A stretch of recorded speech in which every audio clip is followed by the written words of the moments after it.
Olá, alunos! Olá, professores! Sejam todos muito bem-vindos a mais uma aula de Química. Eu sou a professora Cristiane Marques e agora vamos ver qual é o objeto de conhecimento dessa nossa aula. Essa é a aula de número 11, objeto de conhecimento. Elaboração de diferentes teorias, investigação científica, leitura de contexto, pesquisa, elaboração de modelos de análise, tratamento e análise de dados e conclusões. E o detalhamento, investigação científica, divulgação e comunicação. A pesquisa em química e o pesquisador. Então, agora vamos para a nossa aula.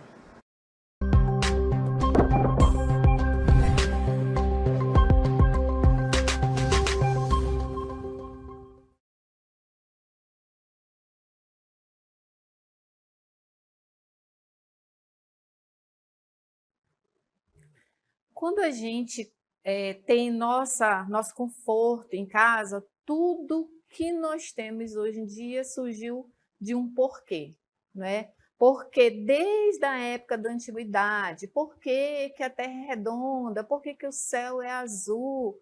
Não é? Porquês e porquês. Quando a gente é criança, a gente faz muito essa pergunta, né? Muitos porquês. Porque o gato mia, porque o cachorro late, vários porquês que às vezes a gente não consegue nem responder para as crianças, né? E é por causa de muitos porquês que surgiu aí a ciência, que surgiu o método científico, que surgiram todos esses confortos que nós temos hoje, desde os nossos travesseiros, das nossas roupas, que há muito tempo atrás o homem quando ele descobriu o fogo, foi a partir daí que o homem começou a se diferenciar, começou a se diferenciar dos animais, né? Porque essa capacidade de pensar, de raciocinar, de questionar, é o que nos faz diferente, é o que nos faz estar sempre em busca de algo melhor para nós. Então, é a partir de um porquê que surgem todas as respostas, ou tentam surgir as respostas para as nossas perguntas, para as nossas dúvidas, para os nossos anseios. E assim a humanidade foi se modernizando, a sociedade foi se modernizando, por causa do que nós chamamos de método científico, do que nós chamamos de ciência. Então, vamos ver uma definição de ciência? Então, o que é a ciência? É um substantivo feminino, né? Uma primeira definição, como se fosse aí de um dicionário. Conhecimento atento e aprofundado de algo. Ou dois, um corpo de conhecimentos sistematizados, adquiridos via observação, identificação, pesquisa e explicação de determinadas categorias de fenômenos e fatos e formulados metódica e racionalmente. Então, essa é uma definição da ciência, não é um conceito, uma definição do que é ciência, né? Então, quando a gente para pensar, para perguntar das pessoas que trabalham com a ciência, como você definiria a palavra ciência, né? Ou como você definiria ciência, surgem muitas palavras. Surgem, por exemplo, método científico, explicação, análise. Então, isso tudo, formulação de perguntas, hipóteses, fazer a própria prática em laboratório. Você não precisa, na verdade, estar em laboratório para você pensar, para você fazer ciência. Você tem que surgir uma pergunta, surgir um questionamento, fazer um porquê, para você começar a pensar em caminhos o que vai te levar a uma resposta. Então, isso é fazer ciência. Então, aqui tem muitas palavras que surgem quando a gente está fazendo pesquisa, quando a gente está fazendo ciência, né? Você está pensando ali, às vezes até mesmo quando você está na sua cozinha, está ali cozinhando, ou você está assistindo televisão, de repente dá um insight, tá? Até surgiu essa palavra aqui, um insight. Pensou em algo, opa, isso pode ser diferente, até mesmo para melhorar o seu dia a dia. Então, isso é fazer ciência, pensar numa racionalidade, numa coisa mais prática para melhorar o nosso dia a dia, para melhorar a nossa sociedade, né? Então, vamos para o conceito de ciência. A ciência é uma maneira que a humanidade encontrou para entender o mundo. O que diferencia a ciência, o que faz dela uma maneira diferente de ver o mundo é a aplicação de uma série de passos que chamamos de método científico, né? Então parece ser bem complexo, né? Aparentemente parece ser complexo o conceito de ciência, mas aí vocês vão perceber nessa aula que a gente acaba fazendo ciência, né? A gente acaba pensando, a gente acaba aplicando o método científico no nosso dia a dia. Por exemplo, quando aqui na Grécia, da onde surgiu a ciência, a origem da ciência, surgiu na Grécia, quando pensadores eles pensavam assim, o que é lá fora, ou do que o mundo é feito, ou qual é o segredo da vida, começaram a pensar, né? Querer sair daquilo ali, onde chegamos até aqui. Então a ciência ela surgiu na Grécia Antiga com os pensadores pré-socráticos que foram chamados de filósofos da natureza, que também foram chamados de pré-cientistas, ainda não eram os cientistas, eles foram os filósofos da natureza, foi a partir deles que eles começaram a questionar coisas da natureza, da vida, de não achar que tudo tinha somente uma origem, por exemplo, religiosa. Eles queriam saber um real significado, eles achavam que aquilo ali tinha um real significado. Então, nesse período, a sociedade ocidental, pela primeira vez, ousou abandonar a forma de pensar baseados em mitos e dogmas, né, que ele achava tudo que vinha de deuses, né, que eles cultuavam vários deuses. Aí então começou a abandonar essas questões de mitos e dogmas para estabelecer uma nova forma de pensar, uma forma de pensar mais naturalista, baseada no ceticismo. O que é o ceticismo, né? É de querer comprovar aquilo ali. Não, eu não acredito que seja assim, então preciso de uma comprovação. Então, nessa época de Sócrates e os seus contemporâneos, o pensamento científico ele se consolidou principalmente com a difusão do conceito de prova científica, né? De que hoje em dia a prova científica seria a evidência científica, a comprovação científica, né? Pensar em alguma coisa e realmente conseguir comprovar. Então, ali começou a se consolidar esse pensamento de prova científica. Isso atrelado ao quê? À observação de repetição do fenômeno natural, que é quando eles, por exemplo, começaram a observar as estações do ano, né? As 4 estações do ano, começaram a pensar, dividir o tempo em horas, né? Começaram a querer ter evidências e explicações para aquilo ali. Então, embora, na verdade, não se encontre na Grécia Antiga a definição de ciência como a gente encontra hoje, ou seja, nos moldes mais modernos, é lá que se encontra o primeiro passo para alcançar a ciência. Tanto nas religiões como a ciência que tentam descrever a natureza. Então, foi a partir daí. Isso é o que nós chamamos de método científico. Então, o que o método científico é? Ele existe, na verdade, para auxiliar a construção do conhecimento científico. Isso que é método científico. É pensar em alguma coisa e vai auxiliar na construção do método científico. Então, o que ele deve se desenvolver a partir do surgimento de questionamentos, de perguntas, de problemas. E aí, sim, esses questionamentos eles podem começar a trazer respostas, né? Começar a pensar em hipóteses, ou até mesmo podem se comprovar, ou não podem, ou essas hipóteses podem ser refutadas, né? O método científico ele surge justamente para isso, para que pessoas em várias partes do mundo consigam passar por processos, por etapas, até se obter uma resposta. Então, vamos ver aqui detalhadamente o que é o método científico. Observem aqui. Então, daqui, ó, um esqueminha para vocês do método científico. O método científico ele consiste, observem aqui, primeiramente em observação, que tem aqui esse olhinho. Eu vou mexendo aqui para a gente ver o conceito de cada parte, tá bom? Então, primeiramente, observação, depois é o questionamento, depois é a formulação de hipótese, aí experimentação, a conclusão e análise das hipóteses. Isso que faz a ciência, que faz ser um método científico, é seguir etapas. E aí nós vamos conhecer cada uma dessas etapas. O que é a observação? A observação, ela envolve a coleta de informações qualitativas ou quantitativas sobre o fenômeno.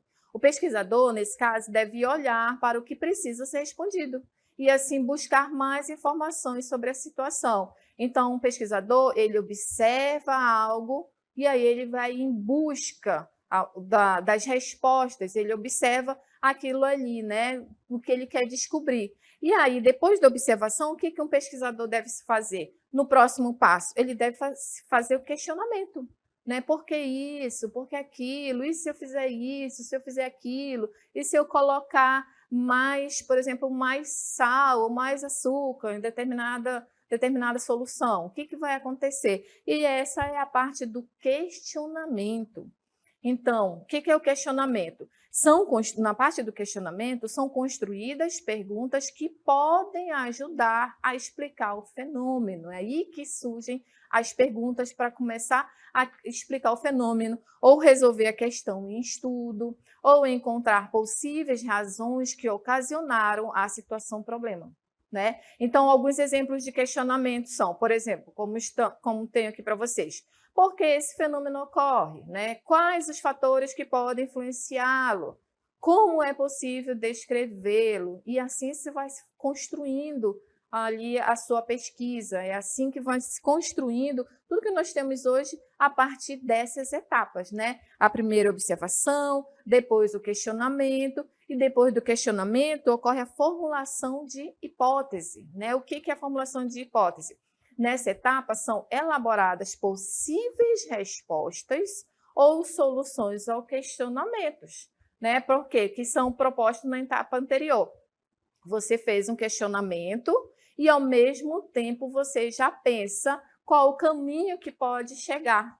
E aí, isso que é hipótese. Né? Então, as hipóteses elas são consideradas válidas até que algum teste ou indício seja suficiente para invalidá-la. Né? Ou você comprova ou você refuta a sua hipótese. Mesmo que você refute a hipótese, ou seja, vai invalidar, isso não quer dizer que invalidou a sua pesquisa, quer dizer que você precisa tomar outro caminho para você chegar ali ao seu resultado. Mas daqui você já tira uma conclusão de que não era esse o caminho que você deveria ter tomado. Então, aqui é a formulação da hipótese. Após a formulação da hipótese, aí sim começa a experimentação. O que é experimentação? No sistema, o estudo é avaliado sob diferentes condições. Né? Você vai fazer aí a experimentação. E também são verificadas as condições para que um determinado experimento possa ser reproduzido. E é nessa fase que as hipóteses formuladas são testadas, é na experimentação. Você observou, fez um questionamento, formulou a hipótese e agora você vai experimentar. Vai saber se aquela sua hipótese estava correta ou não. Essa é a parte da experimentação. Quando você termina a parte da experimentação, você conclui a sua pesquisa, faz ali uma conclusão da sua pesquisa. Todos os dados obtidos e hipóteses que foram testadas são agrupadas para que se construa uma explicação. Então, você pegou ali a hipótese, a experimentação, vai juntar tudo que você observou e tirar uma conclusão para construir ali a explicação daquilo que você observou lá no início. Né? Então, um princípio, você vai criar um princípio, vai criar uma teoria ou uma lei que seja útil para contribuir como conhecimento científico. E assim que surgiram todas, por exemplo, as leis e as teorias que nós temos hoje. Por exemplo, a própria teoria da relatividade, as leis de Newton, a partir de observações, de hipótese, de experimentação, de comprovação e chegaram a uma conclusão. E após a conclusão, você vai fazer a análise da hipótese para saber se você comprovou ou não, né? Nessa parte da análise da hipótese envolve o julgamento das hipóteses, né? Podendo elas serem rejeitadas, como eu falei para vocês, opa, esse não é o caminho, não é o certo. Aí você vai rejeitar aquela hipótese que você pensou lá no início. Ou então elas podem ser mantidas ou elas podem ser modificadas, né? Para isso que serve a ciência, para isso que serve o método científico. Então, para a hipótese ser aceita como verdadeira e os resultados obtidos, eles devem coincidir com o resultado esperado e de acordo com a hipótese proposta. Então, e assim que a gente faz o método científico, essas são as etapas do método científico. É assim que vão surgindo, por exemplo, vacinas, né? A gente observou na época da pandemia que vários países, vários cientistas de países diferentes, eles estavam em busca de uma vacina, por exemplo, para o Covid, né? O Covid-19. Como é que tanto é que a gente tem várias vacinas diferentes, né? Se você for olhar o cartão de vacina seu, do seu vizinho, vocês tomaram vacinas diferentes, mas o resultado é o mesmo. Por quê? Porque eles passaram por um método científico, uma observação, questionamento, hipótese e a experimentação até chegar à conclusão, certo? Então, essas são as etapas do método científico. Vamos ver um exemplo de um método científico. Observem aqui. Um grande exemplo é a descoberta da penicilina.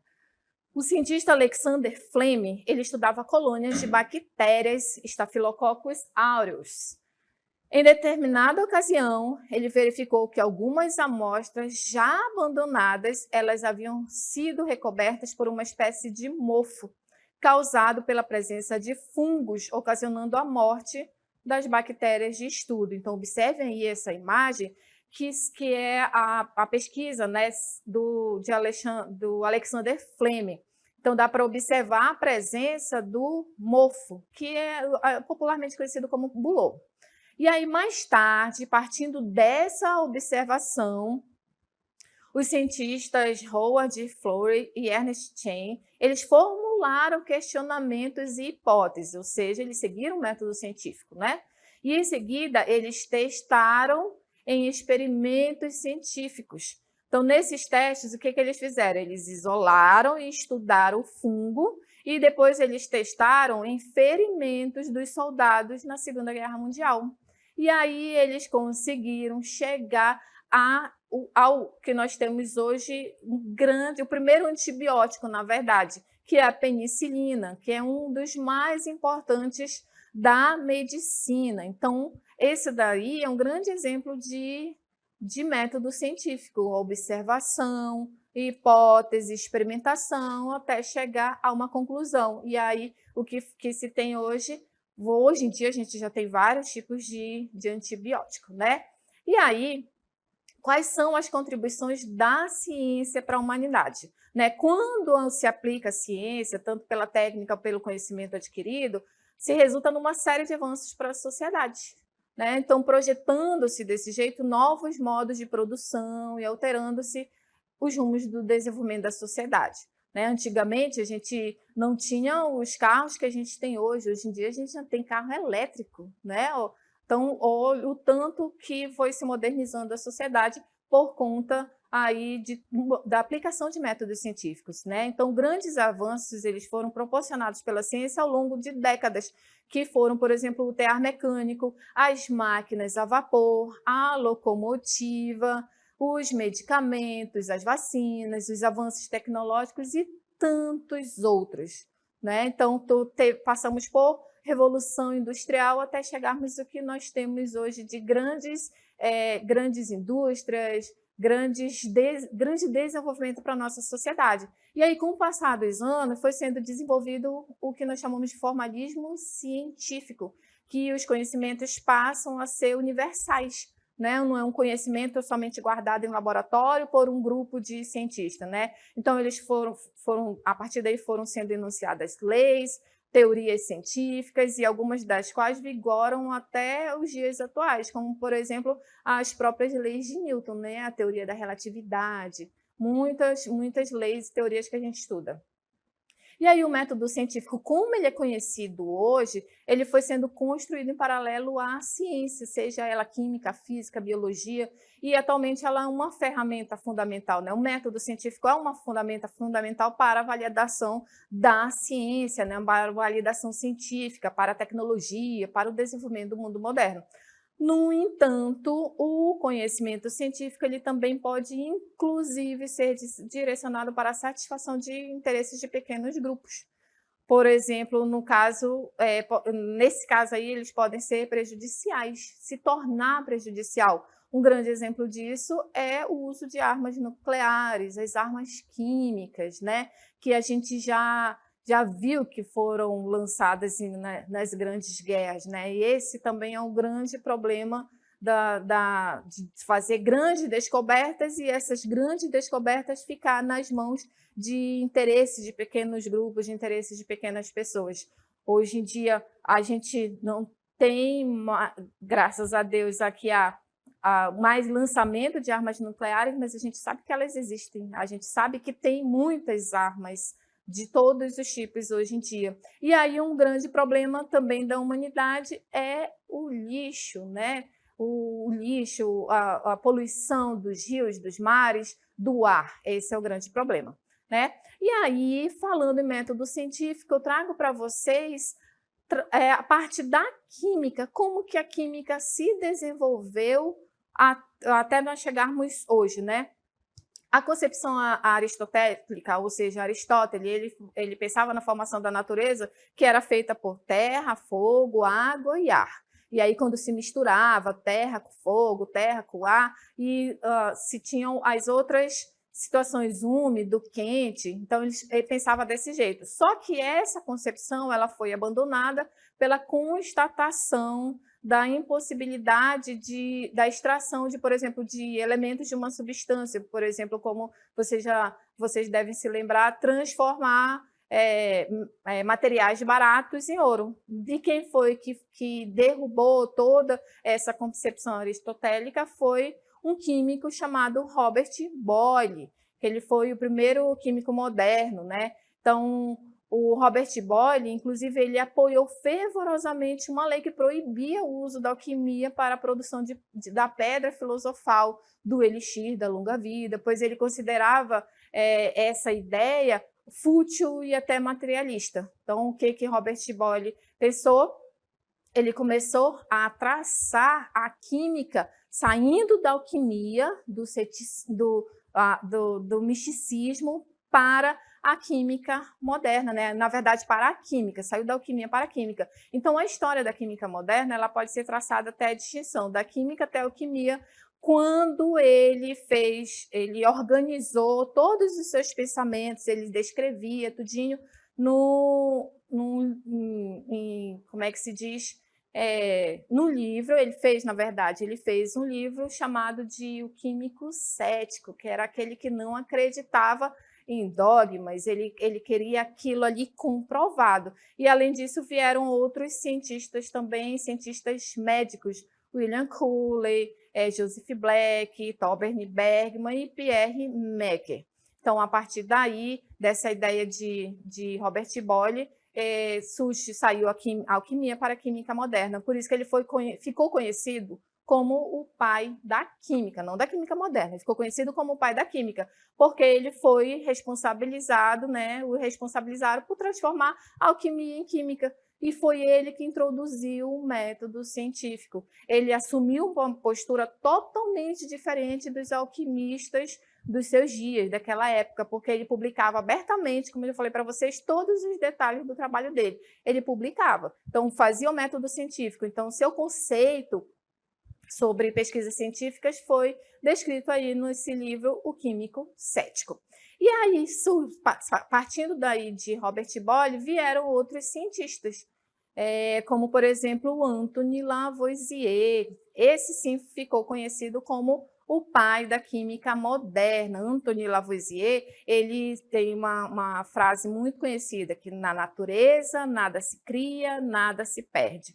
Tudo se transforma. ele foi responsável pelo reconhecimento do oxigênio e da lei de conservação da matéria. E aí ele refutou a teoria do flogístico, né, que na verdade se pensava que existia para ocorrer a combustão, para ocorrer a queima de qualquer material, ele precisava ter uma energia. E aí o Antoine Lavoisier, ele derrubou essa teoria.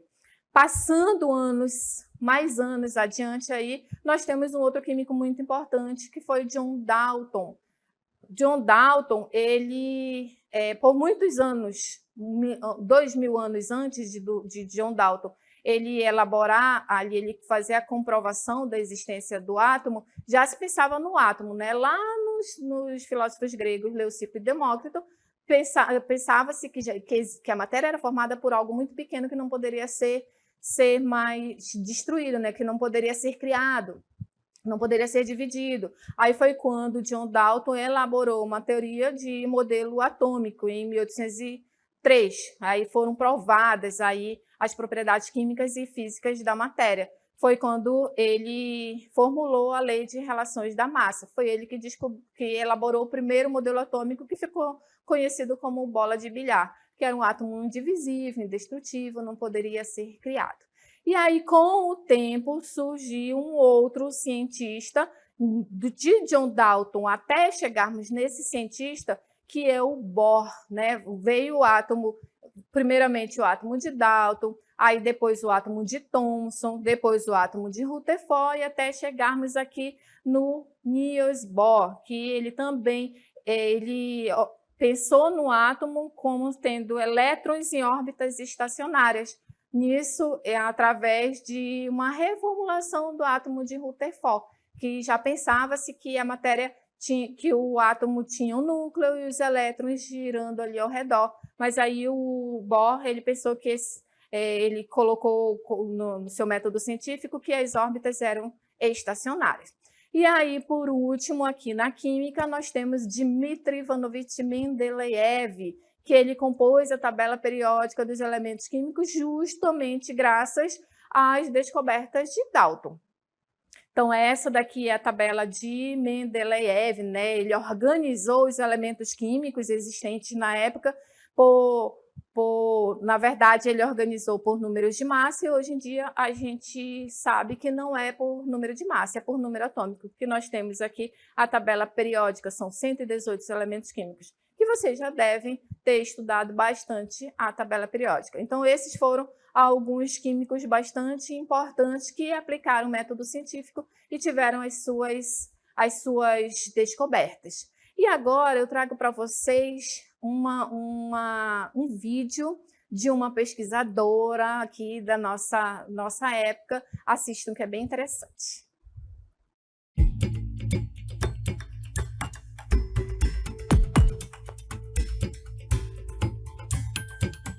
Olá, eu sou a Juliana Pereira, eu sou técnica aqui do laboratório LPMAT, do Departamento de Engenharia de Materiais da UFAM, e eu também sou aluna de doutorado em Química aqui na universidade também.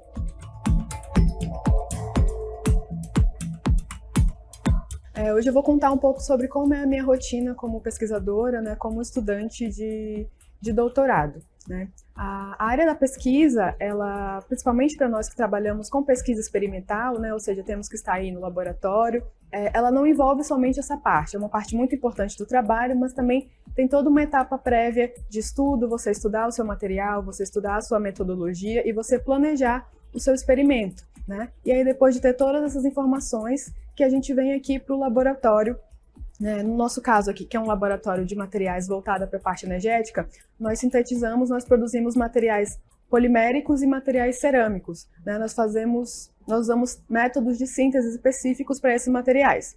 Os dois principais métodos que a gente tem aqui é o método por ultrassom, né, onde a gente vai utilizar essa energia mecânica para sintetizar o nosso material, principalmente cerâmico. Nós também trabalhamos com métodos de polimerização, né, já para produzir aí os nossos filmes, os nossos materiais poliméricos.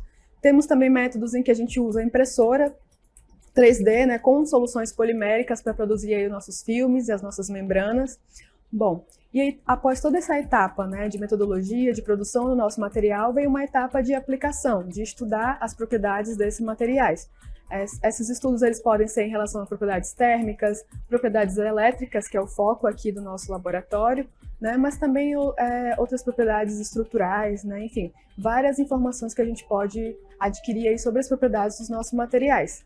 E para essa etapa também tem a necessidade de um estudo. É por isso que nós, estudantes de doutorado, de pós-graduação no geral, também fazemos disciplinas teóricas, né? Para a gente poder entender aí o comportamento do nosso material, né? E que resultados a gente pode esperar na nossa pesquisa, né? Como fazer esse tratamento de dados. Bom, então seria isso. Convido vocês para a área da pesquisa. É uma área muito importante, que precisa muito de profissionais. Como toda área, tem seus desafios, as suas responsabilidades, mas é muito compensador para quem gosta de estar sempre aprendendo coisas novas. E como eu falei, se desafiando, né? Principalmente para nós mulheres. Viram aí que interessante, né? A Juliana, né, estudante de doutorado, falando que ela aplica o método científico, como ela aplica o método científico em sua pesquisa, né? E é assim que a ciência vai se modernizando. Viram que ela está fazendo aí uma pesquisa, ela faz pesquisa com funções, né, com o objetivo de buscar fontes renováveis de energia, né?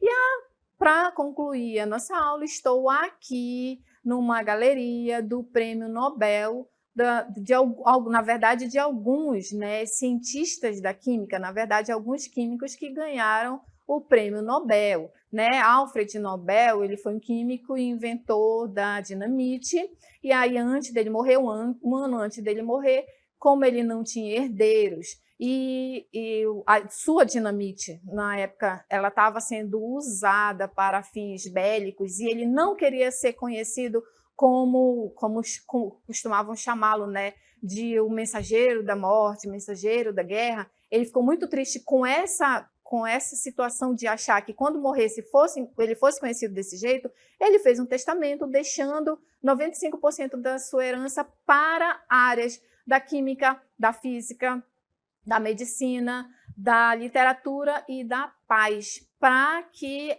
pessoas que buscassem ciência, né, buscassem resultados na sua área, ganhassem o prêmio que ficou conhecido como o Prêmio Nobel. E aí, entre os premiados da química, estão Marie Curie, por causa da sua descoberta do isolamento, né, por causa da radioatividade, Alfred Wegener, em 1913, porque ele contribuiu com a estereoquímica, e aí vem aí a filha de Marie Curie, Irene Curie, junto com seu marido, Frédéric Curie, também pesquisando agora sobre a radioatividade artificial, Linus Pauling, por causa das ligações químicas, e aí esses 3 cientistas pelo desenvolvimento das baterias de íons de lítio, que é o que nós temos hoje nos nossos celulares. Tá certo, pessoal?